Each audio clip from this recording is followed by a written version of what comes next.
Hi everyone hi everyone our YouTube channel సొలస all in లాగ్స్కి స్వాగతం. నేను ఓన్లీ బిగినర్స్ కోసం అని చెప్పేసి కాకరకాయ కారం చేసి చూపిస్తున్నాను మీకు. అంటే అసలుకి పెళ్ళైన కొత్త వాళ్ళకి, వంట రాని వాళ్ళ కోసమని, స్టార్టింగ్ కోసం తెలియాలని చేస్తున్నాను.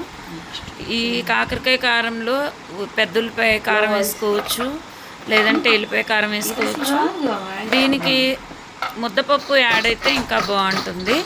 ఇట్లా కాకరకాయలని చెక్కు తీసిన తర్వాత కొద్దిగా ఉప్పు వేసి ముక్కలు చేసి, ఉప్పు వేసి తర్వాత ఆయిల్ పెట్టుకొని తర్వాత కాకరకాయలని ఇట్లాగా పిండేసి వేయించుకుంటే కనుక చేదు లేకుండా బాగుంటాయి అని చెప్పేసి ఇలా చేస్తాము.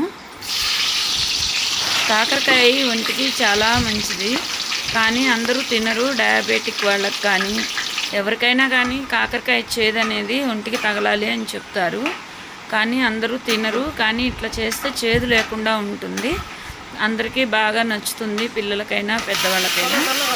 దీనికి కారము మేము ఎలా వేస్తామంటే, ఉప్పు అయితే తక్కువ వేసుకుని కారము 3 చెంచాలు, ఉప్పు 2 చెంచాలు వేసుకుంటే కారము లేకుండా ఉంటుంది, మరి ఉప్పగా లేకుండా ఉంటుంది. కొద్దిగా ఎక్కువ వేసినా కానీ మంట అనిపించదు.